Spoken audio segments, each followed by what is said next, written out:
Prezados, hoje o programa é especial. Vamos falar de educação, de relações internacionais, de tarifaço, de Trump. Sejam todos bem-vindos. Meu nome é Alfredo e esse é o Repórter Pod. O podcast do jornal O Repórter Regional, do nosso amigo aqui presente, jornalista competente, nosso amigo Walter Wolff. É isso aí, Zé. Mais um podcast bacana. E quem não assistiu aqui no Instagram vai assistir aqui, ó. Só clicar aqui ou ver aqui, né? No YouTube. Você vai assistir tudo na íntegra aí o nosso podcast.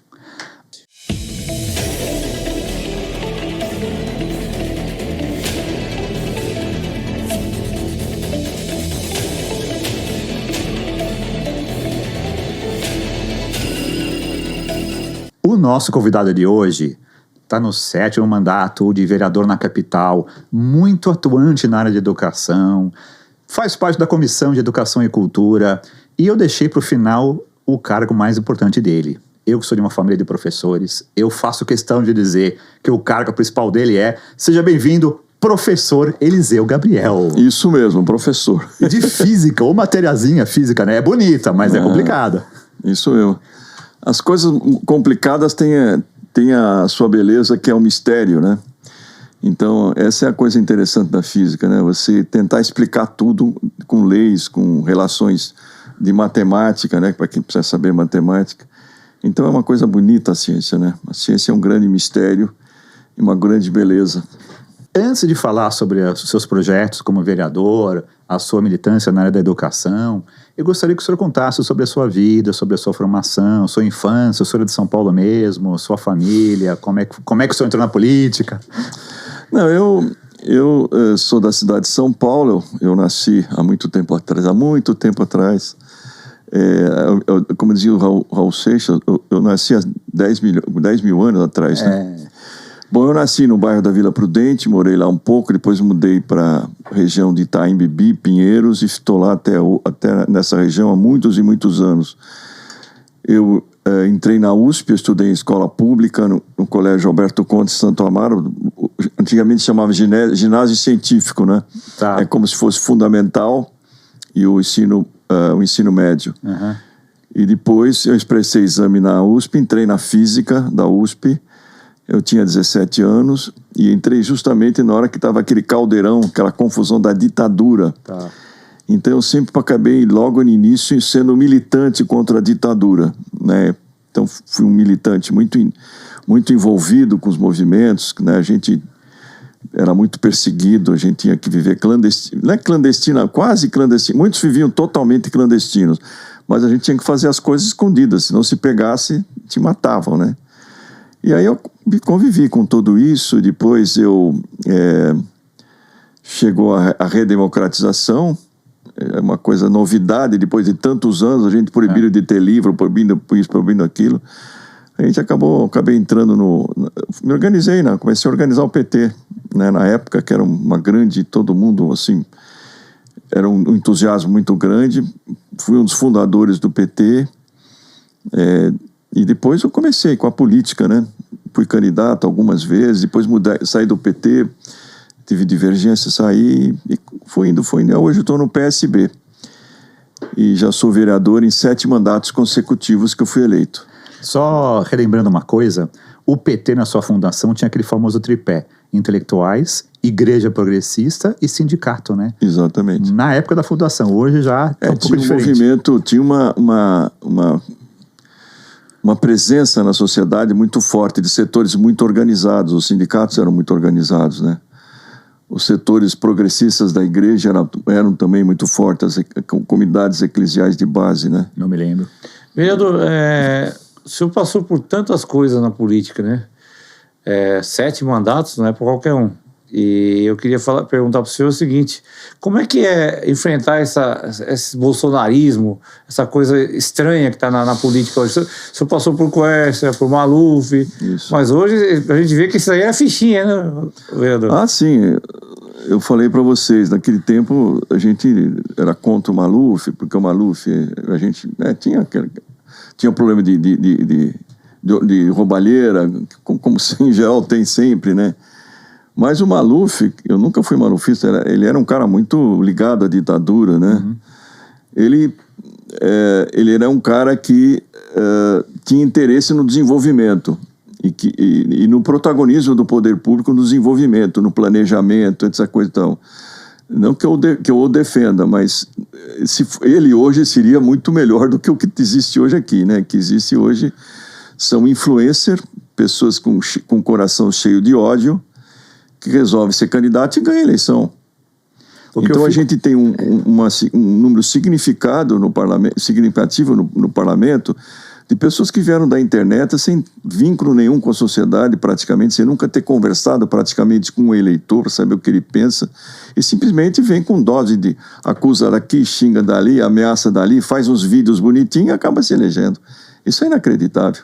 E são frases prontas que as pessoas falam sem aprofundar, né? Porque se a pessoa aprofundar, ela vai ver. Nós estamos lutando tanto pela redemocratização, e quando a gente consegue uma democracia ainda assim capenga, tem pessoas que ainda querem voltar para uma ditadura que foi tão cruel, que ceifou tantas vidas, que tirou tantos direitos, né?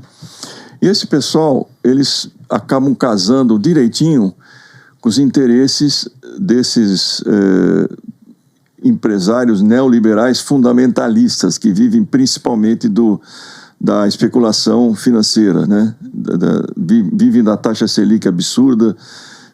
Então eles casam direitinho com esses interesses. Por quê? Porque esses caras que influencer e outros de extrema direita, eles vão destruindo as estruturas do país, né? Eles desmoralizam as instituições, enfraquece o poder público e tira a força dos governos de planejar o desenvolvimento do país, né? E esse dinheiro, você vê, eles tomam o dinheiro, esses neoliberais tomam o dinheiro público para os interesses deles e não e tiram e impedem que o governo possa ter recursos para planejar o desenvolvimento do país. O senhor é muito próximo dos professores da área de educação, o senhor defende muito essa questão. Eu queria que o senhor fizesse um breve relato de como você vê a gestão do Ricardo Nunes e como você vê a questão das escolas municipais, como é que o senhor está acompanhando essa situação agora em 2025?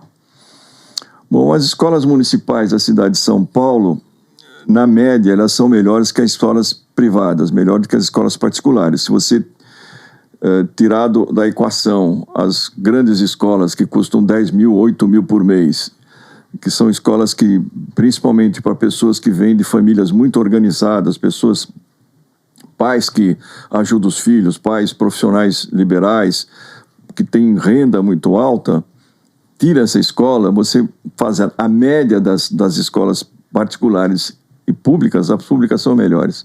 As escolas públicas da cidade de São Paulo são melhores. Agora, o Ricardo Nunes, ele acaba sendo influenciado por esse governador carioca, não vou falar o nome dele, que acha que é o dono da verdade, que está destruindo a educação pública do Estado, né? Desmoralizando os professores, tirando a autonomia e achando que uma prova faz um testinho, acho que testinho já significa avaliar toda a educação. E o Ricardo Nunes, infelizmente, está seguindo isso. Está seguindo e vai para uma série de ameaças em cima da escola pública, né? Seja, por exemplo, com um claro caminho de querer terceirizar a gestão da escola pública. Terceirizar para empresas privadas e associações, que na verdade são privadas, né? Institutos, essas coisas, organizações sociais que são privadas, que vão pegar pagam com dinheiro público. Então eles vão, é o melhor dos mundos, né? E o que vai acontecer? Acontece o pior que pode acontecer, é que quando você dá uma gestão privada, os interesses de quem é o gestor, como ele é uma empresa, ele visa o lucro e visa ensinar o que eles acham, quer dizer, qual que é a principal coisa que eles querem ensinar, o que são de interesses deles e não de interesse público. Então isso é muito grave. Então, infelizmente, o prefeito de São Paulo está caindo nesse absurdo, que pressionado pelo governador, não é? Inclusive o Ricardo Nunes foi vereador comigo, converso bem com ele, mas ele está muito enganado nisso, né? Está equivocado. Recentemente eles resolveram afastar 25 diretores de escolas, diretores concursados, né? afastar porque... Qual foi a desculpa? Não, nós fizemos... Lá tem uma escola, uma prova do IDEB, né, uma prova que avalia matemática e português, e eles estão abaixo da média, então não pode, precisa tirar eles de lá para eles serem treinados. É uma bobagem. Porque só pegar um exemplo, tem uma escola que chamava Infante Dom Henrique, a gente conseguiu mudar, consegui mudar para Espaço de Bitita, chama Escola MF, sabe, ensino Fundamental, Espaço de Bitita. Bitita é uma homenagem à Carolina, aquela que favelada que fez aquele livro Quarto de Despejo, né, que ela morava do lado dessa escola no Canindé. E essa escola, por exemplo, quase um terço dos alunos são bolivianos. Outra parte são imigrantes que fugiram de guerra, e mais uma parte são alunos que vêm de programas sociais que tem na região, umas casas chamadas Recomeço, de famílias desarticuladas que vão para essas casas para se reorganizarem, né? Então, esses são os alunos dessa escola. Quer dizer, nem sabe que é português. Vão lá e, quer dizer, avaliam uma nota, tirou uma nota baixa, então o diretor não presta. É uma estupidez. O diretor é concursado. Esse diretor chama Cláudio. Ele tem graduação, pós-graduação com tese de mestrado, tese de doutorado e pós-doctor. E um cara que acolhe, trata essas pessoas com o maior carinho, traz para dentro da escola, faz as atividades culturais com eles, tudo bonitinho. Quer dizer, tira um diretor, deixa a escola... Quer dizer, o que eles querem? Desmoralizar a escola pública, para depois justificar. Vereador, queria que o senhor falasse o que o senhor acha da escola. Eu acho uma besteira, mas eu queria ver a sua opinião sobre a escola cívica militar, que hoje o Tarcísio inventou essa história aí. É outra estupidez total. É a mesma coisa que pôr professor para cuidar da segurança pública na cidade de São Paulo. Vamos pôr professor. Quer dizer, o cara acha que pondo militar vai ter disciplina. E a experiência mostra que é o contrário. Vai ser uma disciplina... Essa disciplina, inclusive, mostra nas escolas cívico-militar que os alunos têm uma avaliação pior do que os alunos que estão em outras escolas. A qualidade da educação diminui, não é? Eles aprendem costumes que nada a ver com respeito às dificuldades, porque cada aluno tem a sua dificuldade, cada aluno tem o seu jeito de aprender. Não é com porrada que você vai fazer o cara aprender. Então, isso é um absurdo total, é um gasto que eles querem fazer, né, colocando militares aposentados dentro das escolas. Para quê? Não precisa, pelo contrário, que tem que ter investimento nas escolas, tem que ver investimento no treinamento de professores, colocar apoio nas escolas, melhor merenda escolar, não fazer uma bobagem dessa. É que isso pega bem para esse pessoal fanático de extrema-direita, que acha que é bonito, é porrada, é pancada, é isso mesmo, agora vai ter disciplina. Que isso? Eles acham que por ser militar vai ter mais disciplina Só para ter uma coisa, Alfredo, vê a quantidade de deputados policiais que foram eleitos, federais. A quantidade de vereador ligados à polícia, policiais militares, não sou contra, até gente boa. Pergunta, a segurança melhorou? Melhorou a segurança? Pelo contrário. Uma coisa não tem nada a ver com a outra, não é? Só porque o cara é policial vai ter segurança? Não é isso. Quer dizer, é um equívoco profundo essa escola cívico-militar desse governador que devia estar lá no Rio de Janeiro, veio para cá fazer confusão. Vamos falar de uma coisa que melhora. O senhor tem um projeto que eu acho sensacional, que é a Semana Municipal de Estudo e Leitura, isso, que até gera uma questão de um livro. Eu gostaria que o senhor explicasse isso, que é esse tipo de atividade que a gente vê que pode gerar frutos e pode incentivar o jovem a produzir, a ler, a escrever, né? Bom, esse projeto de lei já tem 14 anos que eu aprovei. E nós, no começo, a gente chama Semana Municipal de Incentivo ao Estudo e Leitura. No começo a gente começou a fazer por conta própria do meu gabinete, a gente fazia um negócio menor, e no final da semana a gente selecionava, junto com os professores, textos de aluno, e a gente editava um livro físico e fazia o lançamento do livro numa sessão solene da Câmara. Foi lindo, né? Então, as crianças iam lá como autoras de um livro, com os pais, é uma emoção muito grande. Bom, isso era mais restrito. Depois de alguns anos, a própria Secretaria da Educação assumiu junto com a gente, a Secretaria da Cultura e da pessoa com deficiência. E o que acontece agora? A abertura no Teatro Municipal. Então, a gente tem feito, nos últimos anos, a abertura no Teatro Municipal. A gente consegue levar 1.200 crianças no Teatro Municipal de São Paulo, lá na Praça Ramos, um lugar lindo. Faz abertura com peças de teatro, música, jogral, mas a maior parte sendo os próprios alunos da rede municipal que se apresentam. E ao longo da semana, nós programamos diversas atividades em escolas, bibliotecas, em shopping center, em praças, né, com apoio da Secretaria da Cultura. E no fim a gente consegue também fazer um livro com os textos dos alunos.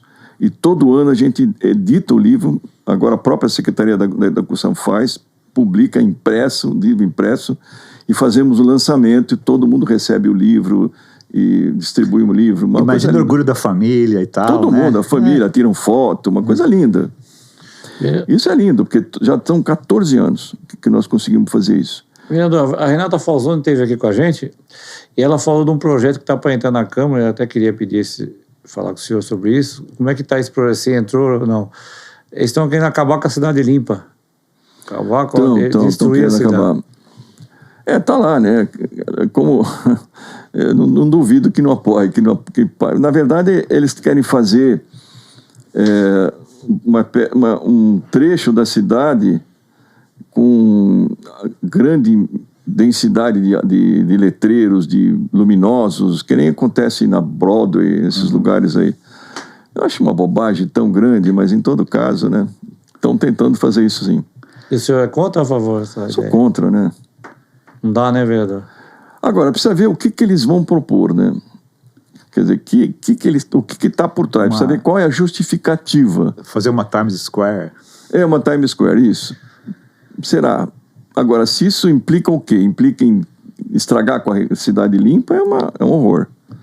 Outra pergunta que eu queria fazer para o senhor é o seguinte. Ontem nós tivemos uma passeata aqui em Cotia, com mais de 50 carros, contra que o Tarcísio agora inventou de colocar pedágio, vender as estradas. É outra coisa que ele absurda, mas ele está vendendo as estradas. E Cotia está previsto 6 pedágios. E eu sei que o PSB é contra, porque estão numa briga lá na praia também, em Santos. Ele está querendo vender lá também, colocar pedágio. Eu queria saber do senhor o que o senhor acha disso aí. Imagina a Raposo, o senhor já veio na Raposo hoje, já viu como é que está a situação. Imagina 6 pedágios. Não, esse governador acho que vende tudo que tiver. Se ele tivesse aqui, ele quer saber se vende o copo, vende o microfone, ele vende tudo. O pior é que ele vende coisa que é pública, que não é dele. E quer cobrar pedágio, quem vai ganhar dinheiro com isso aí? A empresa que cobrar. Que nem ele entregou a Sabesp para a iniciativa privada. Um crime que fizeram contra a cidade, a venda da Sabesp. A Sabesp era uma empresa ótima, cheia de funcionários de alto nível, com qualificação, qualidade da água maravilhosa, do esgoto, com grandes investimentos de captação de água, de engosto, etc, etc, etc. Entregou agora para a iniciativa privada. Para quê? Para os caras simplesmente cobrar e a turma dele ganhar dinheiro. Ela dava lucro, 3 bilhões por ano de lucro para o governo. Só para a cidade de São Paulo, 3 bilhões de lucro entrava no caixa. E todo investimento que a Sabesp fazia, investimento em melhorias, era amortizado. Agora não, todo investimento que essa Sabesp privatizada tiver, vai na conta da Prefeitura de São Paulo, por exemplo, ou da Prefeitura que tiver, de Cotia, não sei se é Cotia Sabesp. Então, você entendeu? Então, isso é um negócio da China, né? Como se falava antigamente, maravilhoso para quem comprou a Sabesp. E continuou, piorou a situação, a água está pior, a qualidade já tem medida. Antigamente, mas aí não tem água. Tudo está acontecendo pior do que estava acontecendo. E o governo vai ficar sem dinheiro. Agora, como objetivo, quando a gente tem um serviço público como água, eu pergunto, por exemplo, eu sou de São Paulo, eu quero comprar água, de quem que eu vou comprar água para entrar nas minhas torneiras? Só tem um vendedor, que é a Sabesp. Todo serviço público que é essencial não pode ser privado. A luz também, né? A energia é a mesma coisa. A Eletropaulo era uma empresa maravilhosa. Primeiro foi a AES, que foi um desastre, e a AES vendeu para Enel, que não podia, né? Porque era uma concessão, vendeu para uma Enel, viu o desastre que aconteceu na cidade de São Paulo.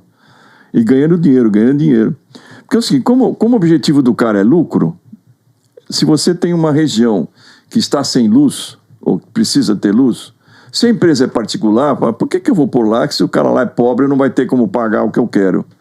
Não, vamos pôr aqui, vamos pôr onde dá lucro. Você entendeu? Então tem que ser público, porque você não pode ter essa ideia de que a distribuição de energia tem que dar lucro o tempo inteiro, ela tem que servir a população. Por isso que ela tem que ter controle público. Porque você pensa bem, a Sabesp, todas as obras da Sabesp é feita por empresa privada. A manutenção, muitas vezes, era feita pelos próprios funcionários de altíssimo nível, que foram todos mandados embora. A Eletropaulo é a mesma coisa. Eles começaram a contratar esse pessoal muito simples, com uma Brasília, não sou contra, mas lá, pessoa que vai ganhar salário mínimo para fazer manutenção. Resultado, um desastre total. Não é? Então, eles estão objetivando quem? O lucro. Então, um serviço de utilidade pública, um serviço público, tem que ser público. Todos os países, todas as grandes cidades que fizeram a privatização do sistema de água estão reestatizando tudo. Londres, Nova York, várias cidades reestatizaram, porque não deu certo. Porque o objetivo é fornecer o serviço, não é o lucro, né? Não, mas é o serviço que tem que ter. Na questão dos pedágios, é uns contratos meio malucos, né? Porque se não atingir o valor, um certo valor que eles têm lá, o governo tem que pagar. É uma coisa meio... Pagar para a empresa. É uma coisa... É uma festa. É uma coisa de maluco, né? É uma festa. Como eu te falei, esse rapaz, esse governador, ele vende tudo que não é dele. Isso aí, né? O espaço não é dele, a estrada não é dele, nem foi ele que fez. E os pedágios, assim, por exemplo, eu fui para Piracicaba em julho, é diferente. Você está indo para o interiorzão, você olha para o lado, o que você vê? Você vê plantação de cana, você vê gado, você vê vegetação. Aqui em Cotia, você está na Raposa, você olha para o lado, o que você vê? Bairro, morador. Ou seja, todo mundo que for trabalhar vai pagar. Vai ter que pagar. Todo mundo que for visitar um parente vai pagar. Todo mundo que vai fazer uma compra no mercado maior vai pagar. É diferente você ir lá para o interiorzão, né? Que eu acho até que o pedágio está um pouquinho caro demais também. Mas aqui é cruel a população que mora aqui, né? Exatamente. Isso é criminoso, né? E essa história da Raposo, né? Que tragédia que eles querem fazer, né? Além do que, seria interessante também incentivar o transporte público, né? Fazer trem, metrô, né? Fazer corredor de ônibus. Corredor de ônibus, metrô. Um dos problemas que tem muito na Raposo é que você está, digamos, do lado de lá. Vamos dizer, você tem vários bairros, né? Jardim Apoador, Jardim não sei o quê.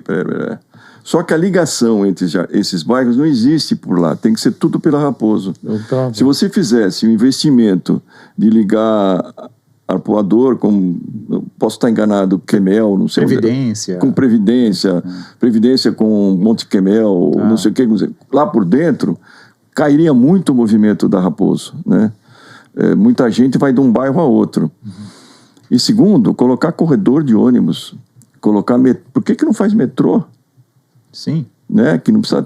Não, eles querem destruir parque, fazer uma série de coisas para largar, fazer mais confusão e não vai adiantar nada. E outra, vai chegar em São Paulo, São Paulo tem ele afunila ali na entrada.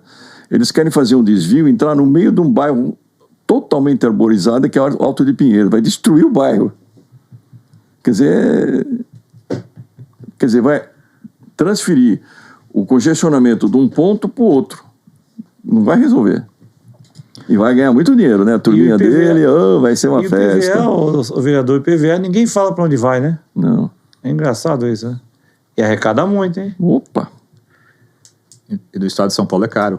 É muito caro o IPVA. Que era para estradas de rodagem, né? Pelo projeto que existiu, né? Eu queria também que o senhor falasse de outro projeto que o senhor participou, que foi a implantação do Instituto Federal, aqui na Zona Norte de São Paulo, que, se não me engano, foi assinado pelo Haddad, né? Prefeito Haddad, não tenho certeza. Queria que o senhor comentasse como é que foi essa aventura de trazer o Instituto Federal. Não, foi muito legal. O Instituto Federal queria fazer um campus na Zona Norte de São Paulo, né? E não tinha achado o terreno. E a opção era um terreno muito distante, no meio de um lugar muito pobre, uma favela, vamos chamar assim. Eu não sou contra a favela, estou dizendo um lugar completamente isolado, sem acesso, sem segurança, uma área que tinha que ser comprada, desapropriada, né? E eles praticamente tinham desistido de fazer. E eu fiquei sabendo da história e comecei a procurar. E achei um terreno que ninguém sabia que era terreno, que era público. É da prefeitura? Da prefeitura. Tá. Que estava na lista para ser privado, para ser vendido. Puxa vida, hein? Escondido. Um achado. Quadra A, 32B, o que é isso, né? Aí fui descobrir, aquele melhor terreno que tinha na região de Pirituba. Próximo da estação do trem, próximo do comércio, próximo de tudo. Muito bem. Nessa história de querer vender, nós fizemos uma mobilização da população para ocupar o terreno, fazer festa, fazer eventos, fazer festa de Natal, etc, etc. Mas eu nunca falava que era para fazer faculdade. Não, vamos fazer um parque. Mas, na verdade, eu fui negociar com o pessoal do Instituto Federal para que eles manifestassem interesse, que eu tinha achado o terreno. Eles manifestaram interesse e levaram para a prefeitura. E aí, o prefeito ainda não era o Haddad, era o Kassab. Eu conversei com o Kassab, falei, isso aqui é sensacional. Ele, vamos ver. Acabou deixando. E a coisa, eu falei, nossa, que absurdo, como? Porque estava na lista para ser vendido. Então, pode ser que ele tivesse algum acordo, eu não sei, não estou sabendo. Não estou querendo criticar ele, não. Mas, sei lá, sei que a coisa não andou. Mas entrou o Haddad. No primeiro dia eu falei, antes dele, já na campanha, eu falei, Haddad, tem um terreno lá, assim, Instituto Federal, é bom. Ele ganhou a eleição. Na primeira semana, ele entrou, acho que foi uma segunda-feira, na quinta-feira eu trouxe ele pro terreno. Falei, é aqui, ó, veja que maravilha. Ele falou, porra, que coisa, topou, conseguimos então que ele topasse, e fomos votou na Câmara, foi votado e o terreno foi cedido pro Instituto Federal. E tem um campus maravilhoso lá agora, vocês viram, né? Ali seria a zona noroeste, talvez? Noroeste, é. Eu vou fazer uma pergunta um pouco difícil para o senhor agora. O senhor também trabalhou no executivo. Foi. O senhor trabalhou para o Haddad e também para o Dória. Eu queria que o senhor comparasse o estilo dos dois, como é que foi trabalhar no executivo, como é que se sentiu? O senhor que tem experiência grande no legislativo e teve esse desafio no executivo também. Não, foi muito um desafio muito grande, muito interessante, e a gente vê como existe possibilidade de fazer coisa boa, como é possível fazer coisa boa. Cara, mesmo o mandato de vereador é uma potência. Agora, um secretário em São Paulo, se o prefeito não segurar e trabalhar junto, dá para fazer muita coisa. Então, na secretaria que eu estava, a Secretaria de Desenvolvimento e Trabalho, eu consegui muita coisa quando era o Haddad, né? A gente conseguiu aumentar muito o número de pessoas do Pronatec e vários outros programas que nós tínhamos. Aquele tempo havia desemprego, nós conseguimos fazer um banco de arrumar emprego para muita gente, chamava os CATs, Centro de Apoio ao Trabalhador, incentivamos, depois começamos a fazer em todas as subprefeituras e fizemos muita coisa. E quando com o Dória, no começo foi tranquilo. A gente ampliou muito, eu fiquei também responsável pelo abastecimento. A gente conseguiu fortalecer muito o banco de alimento na Vila Maria, conseguiu um intercâmbio com o Ministério do Desenvolvimento Agrário, né, que era o Omar, esqueci o sobrenome dele. Era um cara, conseguimos recurso, caminhões frigoríficos, enfim, conseguimos fortalecer muito o banco de alimento.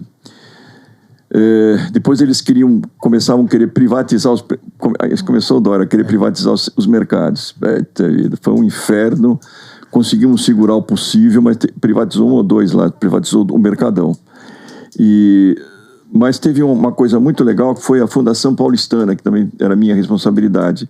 Que nós conseguimos salvar aquela escola chamada Makiguchi, que é uma escola de técnica de saúde, que boa parte dos funcionários da saúde, dos postos de saúde que tem por aí, das UBS, vem daquela escola pública, mas de altíssimo nível. Nós conseguimos mudar o estatuto e fazer com que a gente fizesse outros assuntos, como uma escola de agroecologia e vários outros assuntos que nós conseguimos fazer. Depois que eu saí, o que atrapalhou muito? O Dória, que disse que não era candidato a governador, ia apoiar o Márcio França, não é? Eu sou ligado ao Márcio França, né, por causa do meu partido. De repente ele resolve ser candidato a governador. E aí o que acontece? Teve que sair. E deu no que deu, né? Ele acabou pondo o pé pelas mãos, e infelizmente você vê o Márcio era um cara extremamente preparado para ser governador. O Dória ganhou com aquela história do Bolsodória, né? Pois é. E mesmo assim foi menos de 1% de diferença. Foi uma pena, porque se o Márcio tivesse ganhado, seria outra coisa. E o Dória fez o que fez no governo estadual, né? Uma lambança. Ele foi muito ambicioso. Eu votei no Márcio França, mas eu reconheço que o Dória teve algumas iniciativas boas, a questão das vacinas e tal. Na vacina ele foi bem. Mas eu acho que ele foi ambicioso na hora errada, né? O problema dele foi esse, porque realmente se lembrou bem. Na vacina, ele fez um contraponto muito importante, né? Ele ajudou muito e, de certo modo, salvou muita gente. Mas essa história dele não se contentar com o que ele tem. Ele era prefeito. Se ele ficasse os 4 anos como prefeito, o Márcio ia ser eleito governador. Depois ele ia ser governador também, ia ser outra coisa. Ele queria ser governador, só que em vez de querer ir para a reeleição, ele resolveu ser candidato a presidente. Esse presidente.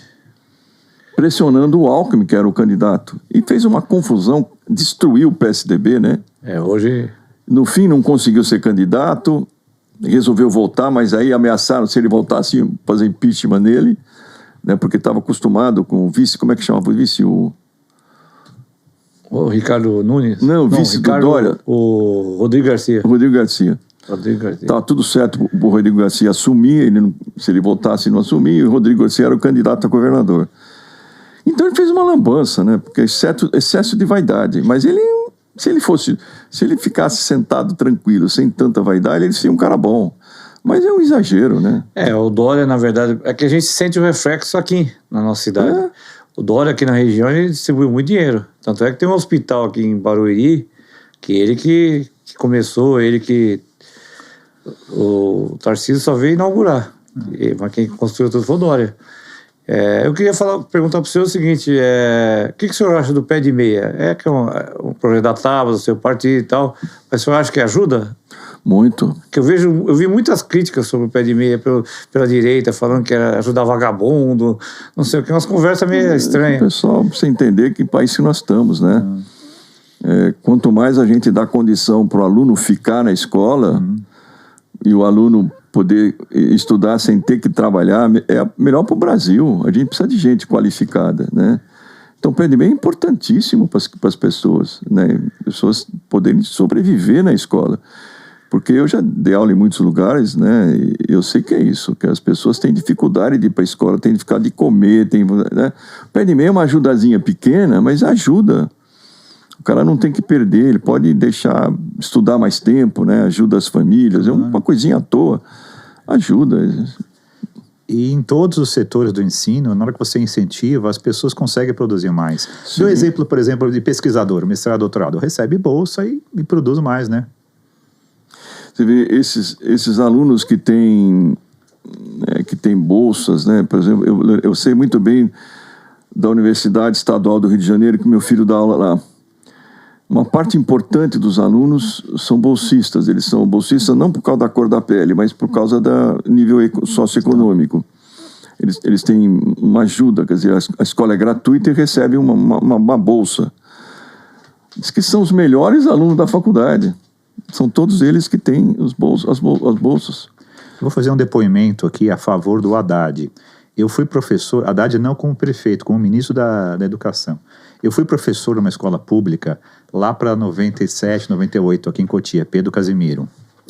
E depois, lá para 2004, 2005, eu fui dar aula numa faculdade aqui em Cotia, chamada Europan Estácio. E aí, muitos anos depois, começaram a aparecer alunos meus que tinham terminado o colegial ali 6, 7 anos antes, por causa das bolsas concedidas pelo Ministério da Educação. Uma parceria com as universidades privadas, né? Então, eu reencontrei alguns alunos 7, 8 anos depois do ensino médio do colegial na faculdade por causa da bolsa ou por causa da parceria que o Ministério fez com as universidades privadas, né? Isso é um exemplo de que eu incentivar a educação estimula a pessoa a estudar. Não, educação pública, educação é absolutamente fundamental. Até acho, viu, Walter Alfredo, que nós temos assim no ensino fundamental no Brasil mais ou menos 53, 54 milhões de alunos, né? Que vai do ensino básico, né? Ensino fundamental e ensino médio, 52, 53 milhões. Desses, tem 45 mil ou 47 mil, não sei fazer conta, 45 milhões, são 52 milhões de alunos no ensino básico. Desses, vocês têm 45 milhões que estão em escola pública e mais ou menos 8 milhões em escolas privadas. Vê a diferença. E se a gente pensar, e tem escolas públicas maravilhosas, inclusive isoladamente são melhores do que qualquer escola privada, que eu conheço várias em muitos lugares. E tem um detalhe, existe outro tanto, mais 50 milhões de pessoas, que não terminaram escola, que pararam de estudar, que não sei o quê, mais de 50 milhões que poderiam estar novamente estudando. Fora que nós temos pelo menos 20 milhões de analfabetos. Quer dizer, então, deveria estender esse direito, essa busca dessas pessoas para a escola. Fazer o EJA, escolas de educação de jovens e adultos. Você imagina a educação de jovens e adultos? O que seria esse país se você pegasse mais 50 milhões de alunos e pusesse nas escolas? Como esse país ia melhorar? Certo? Outro tanto. Então é dramático que o Brasil tem muitas pessoas que são analfabetos, mas muito mais os chamados analfabetos funcionais.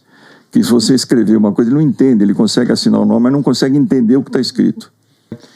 Por que será que a direita critica tanto a educação, vereador? O que o senhor entende disso aí? Eles são ideológicos, né? Eles acham que eles fazem o jogo dos rentistas, né? Eles acham que o governo não tem que gastar dinheiro com o pobre, com a pobreza, eles são contra o SUS, mas na hora que precisa vai no SUS, né? Acusa o professor de ficar doutrinando, né? Eles acham que o professor fica doutrinando, que é uma besteira monumental. Se eu pego, por exemplo, eu estudei em escola pública, se eu encontro os meus colegas hoje, mas, amor, devia ser tudo comunista, né? É nada, a maior parte vota no Bolsonaro. Quer dizer, não tem nada a ver uma coisa com outra, tem a ver o ambiente que o cara trabalha, estuda. O Brasil tem físicos bastante conhecidos, né? Fantástico, né? Eu estudei na USP, aí tem muito cara incrível, cara incrível, que infelizmente não tem espaço no Brasil, muitos vão para fora, né? Quer dizer, engenheiros, cientistas brasileiros magníficos. Semana passada, vereador, o deputado Nicolas Ferreira falou um monte de abobrinha de professor, xingou o professor. Isso é um imbecil. O que você acha disso aí? Eu acho um imbecil esse Nicolas Ferreira. Imbecil é pouco. Ele não conhece, né? É um sujeito que é ajudado por esse pessoal da extrema-direita, né, que tem interesse em desmoralizar o poder público, e ele serve como instrumento desses caras, né? E se faz em cima disso. Um imbecil, não tem outra coisa. Perguntaram para ele, virou presidente da Comissão de Educação lá no Congresso, imagina. Perguntaram para assim, eu me lembro que tem uma entrevista, né, gravada. Tem uma entrevista. O senhor então é presidente da Comissão de Educação? Sou eu mesmo. Tá certo. Aí perguntaram assim para ele, olha, o que o senhor acha da Terra? A Terra é redonda ou é plana? Olha, eu não sei dizer, porque eu ainda não cheguei ainda nisso, nunca li, nunca estudei nada disso. Eu não sei se é plano ou redonda. Presidente da Comissão de Educação. Pois Falando é, desse né? jeito que eu falei... Enfim. É o presidente, quer dizer, é um imbecil. E esse imbecil vai criando tempo, vai chegando milhões, milhares, milhões, bilhões de seguidores. Um imbecil completo. Na verdade, eles estão numa bolha, né? Então eles falam para É um imbecil mal intencionado, industriado, quer dizer, organizado por setores que querem desmoralizar o público. Por que eles querem desmoralizar o público? Porque eles não querem que haja gasto com de interesse social, educação pública, saúde pública, não. Porque eles querem que o governo não gaste e guarde dinheiro para os rentistas terem garantia da taxa Selic ser paga em dia para eles. Nós estamos na mão desses caras. Só para você ter uma ideia, até junho, o Brasil arrecadou não sei quanto, mas, deixa eu ver, foi... Arrecadação. Foi em torno de 3 trilhões. 3 trilhões, junho. Só desses 3 trilhões, 1 trilhão e 400 bilhões foi levado para o sistema financeiro. Foi pago em juros, taxa Selic e amortização do serviço da dívida. Ou seja, metade do imposto que você pagou, Walter, que você pagou, Alfredo, metade vai para o sistema financeiro em função de taxa Selic e outros índices de correção da dívida. Esse é o Brasil. O governo Lula adotou nas relações internacionais a prática do multilateralismo. Palavra que eu me enrosco para falar, multilateralismo, né? Só que isso não está sendo muito bem visto pelos Estados Unidos. Queria que o senhor comentasse a questão do tarifaço, da postura do Trump em relação ao Brasil. O senhor que estudou essa questão? Olha, você viu a munição que os Estados Unidos têm para ferrar os outros países, né? A munição que eles têm sobre a questão do tarifaço, que eu acho que isso não vai dar certo, mas essa questão do sistema de pagamentos, do SWIFT, né, onde eles controlam todas as operações bancárias de todo mundo. Quer dizer, eles resolvem ferrar alguém, eles ferram a partir dali, né, porque as transações financeiras hoje não é mais em dinheiro, é tudo em virtual, né? Então, esse negócio de ter um dono do mundo, ele afeta muito a vida de todos. Outra coisa, o negócio de você ter que fazer transação comercial de um país com outro sempre em dólar, ele mata os países. O Brasil não, que o Brasil conseguiu ter uma reserva de dólares muito importante, né?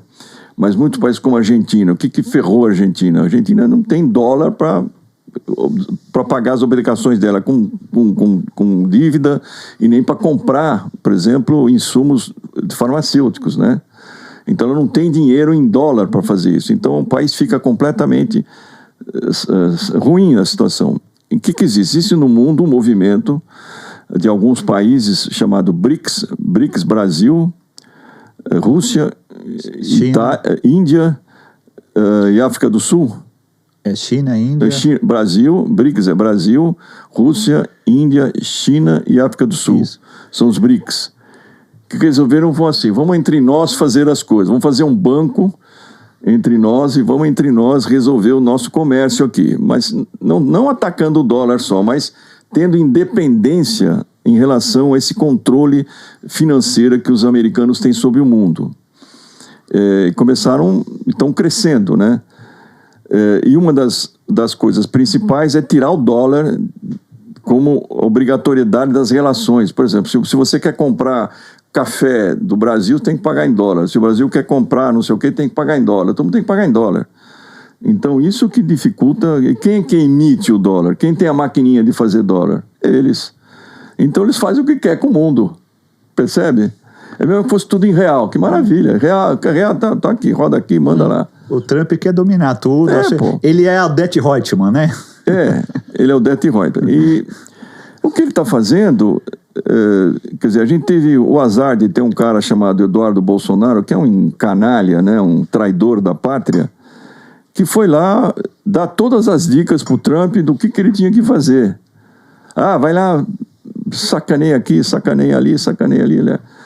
Por exemplo, mas é claro que isso aí, ele levou a fama, mas o Trump está fazendo isso com a Índia, está fazendo isso com todo mundo, né? O tonto do Eduardo Bolsonaro, era da família toda, que acha que... Ele foi usado pelo Trump. Foi usado. Por quê? O que o Trump está preocupado? O Trump está preocupado com a independência do Brasil. Por exemplo, nos modos de pagamento. O Pix. Quando você vai num restaurante, você paga a sua comida com o cartão, né? Deu R$200. Você põe o cartão, R$200, 4% vai para o... Operadora, para Visa. Operadora, para Visa ou para Mastercard, que são americanas. Só que além dele pegar os 4%, eles ficam com o dinheiro. Ele fica com dinheiro 1 mês, 2 meses, só vão pagar o cara depois de 1 mês, 2 meses, etc. Então eles usam o dinheiro. Então é uma festa. Agora, o que faz o Pix? Acabou com isso, não acabou ainda, mas vai acabar. Você está lá no... Hoje eu fui no dentista, lá meu dentista aqui pertinho, aqui na Raposo, aqui em Cotia. O dentista me cobrou R$700 a consulta, porque eu fui lá, um negocinho e tal. Antes eu pegava no cartãozinho, ele tinha um aparelhinho lá, Tá. Agora eu dou Pix. Ele recebe o valor integral na hora e não precisa depender do cartão de crédito. É isso que o Trump tá muito bravo. Ele quer acabar com o Pix, porque o Pix prejudica as empresas americanas. Esse negócio das máfias que o senhor viu, máfia não, esse negócio do PCC envolvido na Faria Lima, esse escândalo. Isso aí não sei não se não tem gente que quer ser candidato a presidente no futuro que tá tudo ligado. Isso aqui é o seguinte, o cara que pensa em lucro, ele não tem escrúpulo. O cara vai ficando rico, ele não tem escrúpulo, então ele pega dinheiro sujo, dinheiro, vai indo embora, vai gastando, vai usando, vai enfiando para dentro. Então é facílimo. Eles pegam aquelas fincher, enfia dinheiro indiretamente, o dinheiro da corrupção, não é? O tráfico é menos importante de droga, o mais importante são postos de gasolina, corretoras de valores, imóveis, tudo. Eles fazem negócio em tudo. Isso aí é o Brasil. E quanto mais o poder público é desmoralizado, desorganizado, menos capacidade ele tem de controlar. Melhor para eles, né? Na hora que o secretário é desmoralizado, na hora que a polícia é desmoralizada, na hora que todas as estruturas acabam sendo, muitas delas terceirizadas, vai ficando cada vez mais fácil a corrupção. E é isso que o Brasil está acabando com o sistema público de controle. É isso aí, Zé. Eu gostaria que o senhor falasse dos seus livros. Assim, eu fiz um livro há algum tempo, mas eu fiz livro didático, e olha só que beleza. Ganhei da minha esposa e o senhor não vai sair daqui sem me dar com o maior prazer. Uma dedicatória. Com o maior prazer. Ó, Conrado, mostra aqui, livro do Eliseu Gabriel. Compramos uma livraria na Paulista. Por um Brasil unido e forte. Aliás, queria agradecer o Conrado, aí, o técnico aqui do estúdio, trabalha muito bem, nos ajuda aí nas situações que a gente precisa, né, Walter? E aí o senhor vai fazer uma dedicatória para mim. Fazer com o maior Minha prazer. esposa me deu esse livro. Que legal. Chegamos ao final, né, Zé, de mais um podcast. Estamos chegando, mas ainda tem as palavras finais do Walter Wolff, Eliseu Gabriel. Vamos lá, fazer agora mesmo? Faz agora mesmo. Não precisa mostrar para a câmera, não sei, mas o senhor que sabe. Escrever ao amigo Alfredo com a esperança de um Brasil melhor, olha só, para todos. Não é só melhor para os ricos, não é? Abraços, Eliseu Gabriel. Nós estamos em setembro de 2025. Isso. Bom momento, muito obrigado. Eu que agradeço. E agora, não precisa terminar já, quiser fazer as palavras finais aí. Eu queria agradecer ao Gandhi, que o assessor bom é aquele que responde, aquele que atende, aquele que fala. Ele foi um excelente porta-voz aqui que trouxe o senhor aqui. Eu queria agradecer ao Gandhi, agradecer a sua presença aqui e deixar as suas considerações finais aí para o nosso podcast. Repórter Pod. Bom, primeiro, achei o máximo conversar com vocês. São pessoas inteligentes, de bom caráter, pessoas solidárias. A gente vê a diferença, né? E muito legal conversar com vocês. E esse meu livro aqui, ele mostra uma espécie da história econômica do Brasil, história política econômica, da política econômica do Brasil. Mostra, por exemplo, que o Brasil, até em 1980, o PIB do Brasil era maior do que o da China, da Malásia e da Coreia somados. O Brasil era maior. Em 1990, o PIB do Brasil ainda era bem maior que o da China. A China acho que era 400 bilhões de dólares, o Brasil era 600 bilhões de dólares. Então era um terço maior que o da China, em 1990. Passados 30 anos, hoje o PIB do Brasil é 9% do que é o PIB da China. Quer dizer, a China aumentou bem. E o Brasil era o país, de 1935 até 1990, era o país que mais crescia no mundo, era a China do mundo. As decisões políticas que levaram o Brasil para o vinagre, da política econômica. Entraram na história do consenso de Washington, vocês vão ver direitinho nesse livro. E qual é que é a saída para isso. Inclusive tem um artigo sobre geopolítica, que fala muito, que a gente começou a conversar aqui dos Estados Unidos, do que significa, etc, etc. Então é muito bacana, eu agradeço você ter ganhado esse livro, que bom. Minha esposa, um beijo, Ana Paula. Agora eu queria que o senhor falasse que o senhor recomenda o nosso podcast. O senhor recomenda o nosso podcast? Esse podcast? Faz propaganda para nós. Repórter pode. Isso. Eu acho sensacional, porque o repórter pode mesmo. Isso. E pode falar tudo também. Não, E que vocês fizeram um monte de perguntas para mim que raramente as pessoas fazem, né? Fica mais naquele água com açúcar. Vocês não foram lá no calo mesmo, né? E tive um enorme prazer em estar aqui com vocês. E se quiser me chamar, eu venho todo dia aqui. Tá bom, então. Obrigado, Eliseu Gabriel. Queridos prezados, Walter Wolff, Eliseu Gabriel, eu sou o Alfredo. Muito obrigado pela audiência de vocês. Fique com Deus e até a próxima.